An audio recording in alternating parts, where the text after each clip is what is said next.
Financial freedom in 5 years sounds amazing until you realize what the math is asking you to give up. It is not just asking for discipline. It is asking for your weekends, your comfort, your social life, your spending habits, and sometimes the version of life you thought you were building. Ryan was 27 when he decided he did not want to spend the next 40 years trading time for money. He had $5,000 saved. He earned $85,000 a year. And he believed that if he lived lean enough, invested hard enough, and stayed focused long enough, he could become financially free by 32. The target was $750,000. The timeline was 5 years. The plan looked aggressive, but possible. Then, the math started showing him what the headline had left out. Ryan's first calculation was simple. If he could live on about $30,000 a year, then according to the common financial independence rule, he would need roughly 25 times that amount invested. That gave him $750,000. On paper, the idea felt clean. Spend less. Save more. Invest the difference. Repeat for 5 years. Then walk away with enough money to cover a lean lifestyle. But clean math on a spreadsheet is not the same as real life. Because Ryan was not starting with $200,000. He was starting with $5,000. And that changed everything. The first year was supposed to be the easiest year emotionally. At least, that is what Ryan thought. In the beginning, sacrifice felt exciting. He moved into a cheaper apartment. He sold his car and used public transportation. He stopped eating out. He canceled subscriptions he barely used. He bought groceries carefully. He tracked every dollar. He said no to weekend trips, upgraded phones, new clothes, and small purchases that used to feel harmless. At first, every cut felt like a win. Every extra dollar invested felt like proof that he was different. He was not just watching videos about financial freedom. He was actually doing the work. But by the middle of year 1, the excitement started to fade. The new lifestyle was no longer a challenge. It was just life. Friends invited him out, and he started calculating the cost before he answered. A birthday dinner was not just dinner. It was money that could have gone into the market. A short vacation was not just a vacation. It was a delay. A normal comfort started to feel like stealing from his future self. This is where the first emotional cost appeared. Ryan was saving money, but he was also turning every decision into a test of discipline, and that is exhausting. By the end of the first year, Ryan had made real progress. His savings rate was much higher. His portfolio had grown. His spending was lower than it had ever been. But when he compared the result to the $750,000 target, the truth was hard to ignore. He was moving fast, just not fast enough. This was the first hard lesson. You cannot cut your way to every financial goal. Frugality is powerful. But if the target is huge and the timeline is short, cutting expenses alone eventually runs out of room. Ryan had reduced his life down to the basics, but the spreadsheet still did not care. The gap was still too large.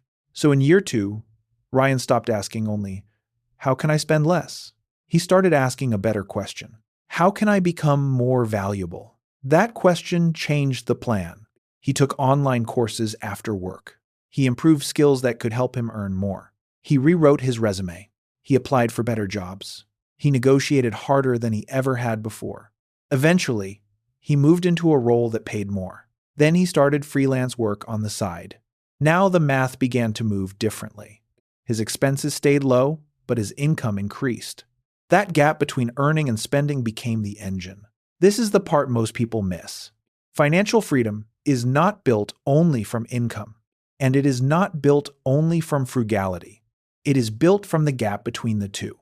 A person earning $200,000 but spending $195,000 is not free. A person earning $85,000 and saving $40,000 may be moving faster than they look.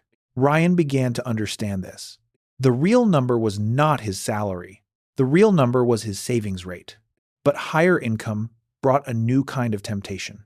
When Ryan earned more, life started offering him quiet permission to spend more. A better apartment, a better car, better restaurants.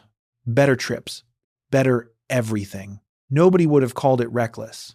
Most people would have called it normal. That was the danger.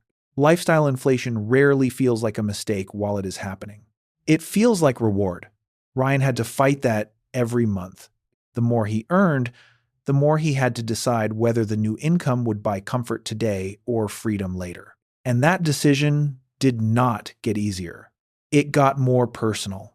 By year 3, Ryan's numbers looked dramatically better than they had at the beginning. He had a stronger income. He had a serious portfolio.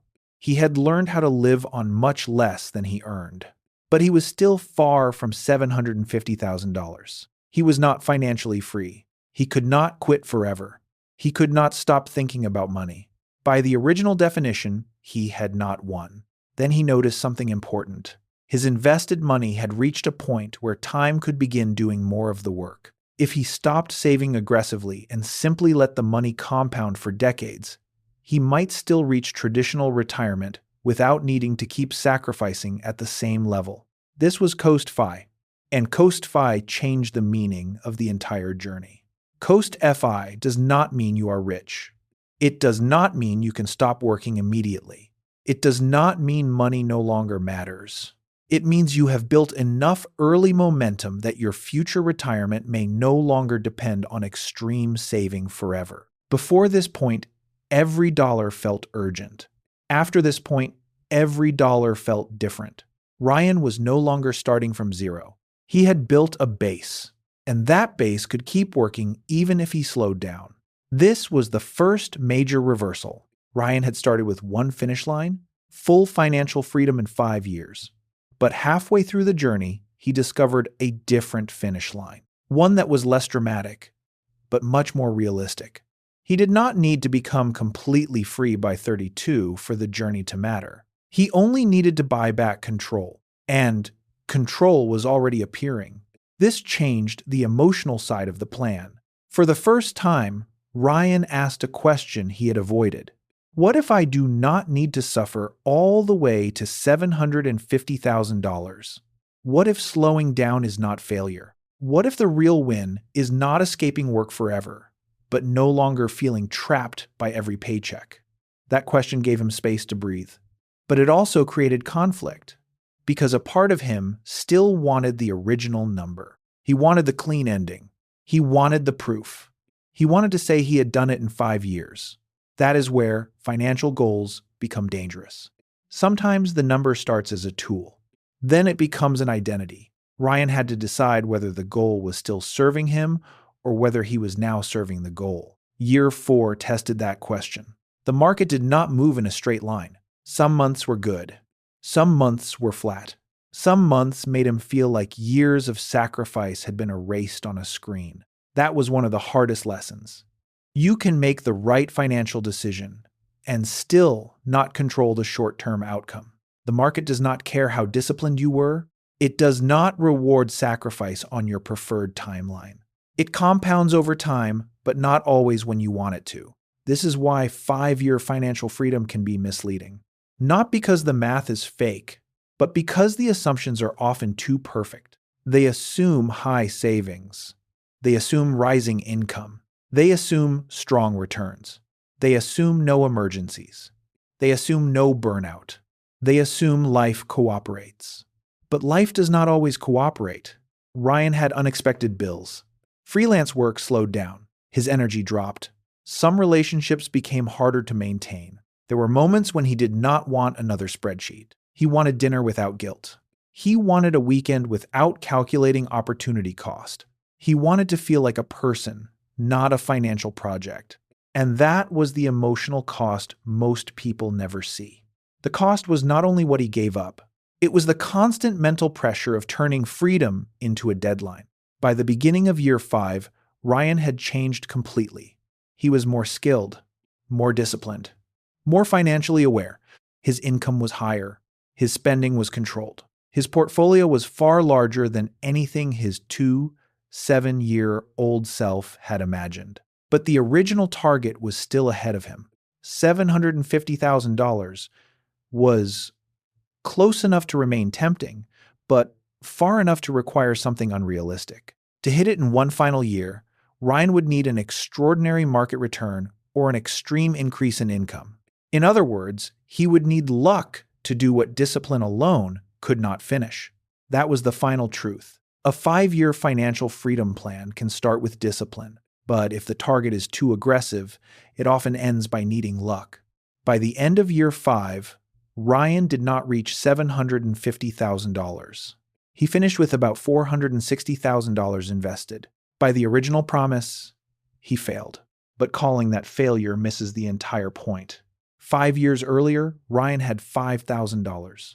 Now, he had nearly $500,000 invested in his early 30s. He had a higher income, a lower baseline lifestyle, better skills, more confidence, more financial awareness, and a portfolio that could compound for the rest of his life. The 5-year dream had not come true, but the 5-year discipline had changed everything. There is one more detail that matters. Ryan's result was not just a number in an account. It changed how he made decisions.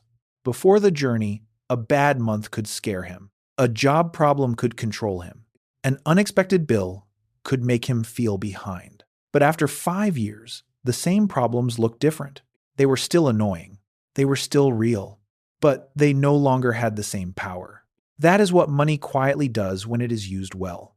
It does not only buy things, it buys distance. Distance from panic. Distance from desperation. Distance from needing every decision to work perfectly. And for Ryan, that distance was worth more than the fantasy version of freedom. That is the deeper lesson. Financial freedom in 5 years sounds great because it gives people hope. It makes the future feel close. It makes escape feel possible. But when you see the math, you realize the promise usually depends on extreme behavior and perfect conditions. That does not make the idea useless. It just makes it incomplete.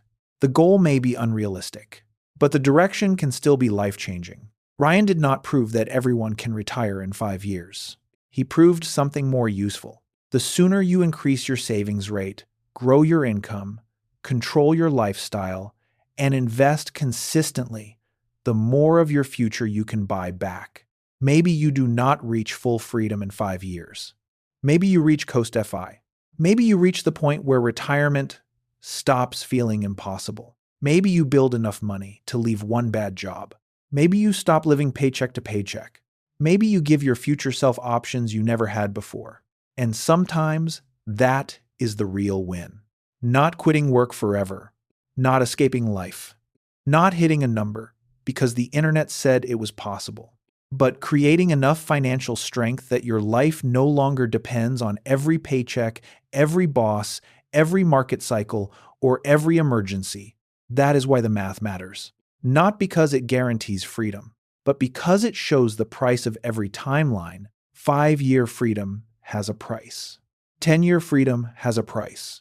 Doing nothing has a price too. And once you see the numbers clearly, you can choose which price you are actually willing to pay. So the real question is not, can everyone become financially free in 5 years? The real question is, what would change in your life if you took the next 5 years seriously?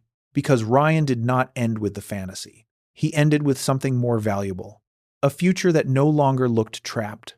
And that may be the part of financial freedom people should be chasing first. If this story made you see money differently, like the video and subscribe for more money logic. And comment below. Would you chase extreme financial freedom for 5 years, or would you rather build freedom more slowly with less sacrifice? This video is for educational and entertainment purposes only. It reflects general financial ideas and personal perspective, not personal financial advice. Always do your own research and consider speaking with a qualified financial professional before making major financial decisions.